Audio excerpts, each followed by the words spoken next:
Good morning, Literacy Through Literature, Spring 2019 Alpine Reading Specialist students. I have really enjoyed looking at your blogs and have provided feedback this week on the assignments in Module 3. I'm working through your storytelling assignments, and I'll try to have all that feedback posted to you by Monday. I wanted to discuss with you the next assignment, which is Module 4. Where you will be evaluating digital library, digital reading resources that includes International Children's Digital Library, Library Thing, and Epic Books. And so the purpose of this activity is twofold. It's to give you an opportunity to really think about how you can better meet the needs of the diverse learner. So looking at children's books online and becoming familiar with what other types of genres that you might help a diverse learner become interested in is one of the goals for this class. The American Association of School Libraries has designated the site, this 25 best websites for teaching and learning, and I wanted you to investigate the website along with some of the resources in there. And then you will be publishing a blog reviewing each one of the resources that I've posted. So the first resource is the International Children's Digital Library. And so you'll go to this website, and there's a lot of great information here that you can review. So you'll look at, what types of books are featured here, what types of community forums are there, is there an audio feature, and really just look at the selections of books and then also the award-winning books categories here as well.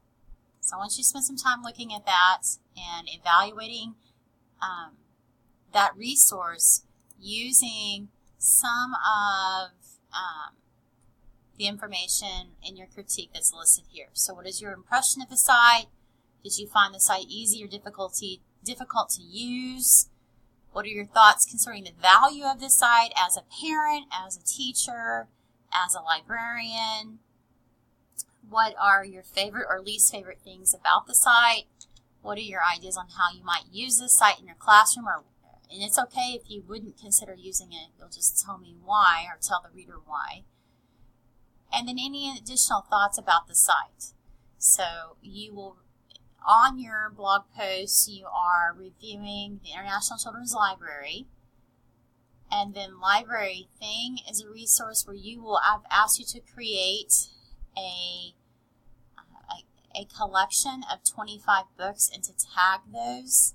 So, for instance, I have here a collection of folk tales, stories that I have read, and I've rated it, and I've included this in my collection. So I'm wanting you to create a collection, or you can have several collections. I have several collections on mine, and they include the 25 books, at least 25 books in your collections, and you'll share that on your blog post as well.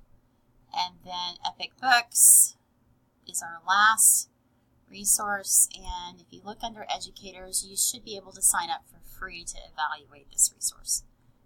I look forward to reading your blog posts. I am pleased with what I'm seeing so far. Keep up the excellent work. The last piece of information is sharing your portfolio with me. If you look on the left-hand navigation menu, you will see portfolios and then portfolio instructions.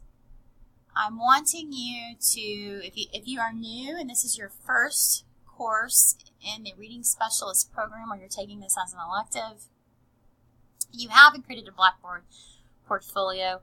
Why are we doing this? We're doing this so that with each literacy course, you are building a portfolio that has several artifacts which shares your evidence of learning as a literacy coach.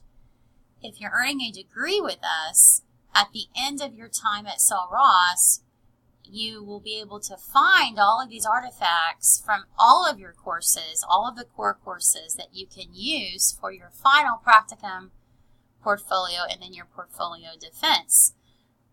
So this course, after this summer, will be during summer 1, we will close this learning community. So all of the resources that you've turned in, all of our conversations will end. And when that course disappears, we want you to have a Blackboard portfolio so that you have a copy of some of the assignments to show your evidence of learning during this semester.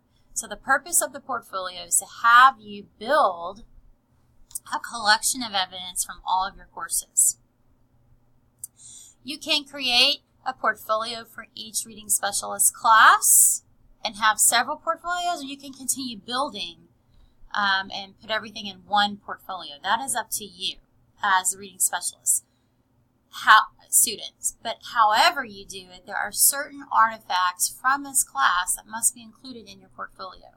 This first assignment is just setting up your portfolio, going back and looking at, if you've already done that from a previous class, you just want to revise it, going back and improving it. So what can you do to make it look a little bit more professional? So this first assignment is just setting up your portfolio and sharing it with me, the initial share. At the end of the course, you will share your portfolio again, and it will hopefully have all of these wonderful evidences of learning from this class, along with pictures and reflections, so that we have a complete picture of where you are in your walk as a literacy coach or reading specialist. So this first assignment is just sharing it within the initial share, and that is Module 4. I look forward to reading the information that you submit in Module 4, and this will all be due on February 18th. And we will talk to you soon. Have a great weekend.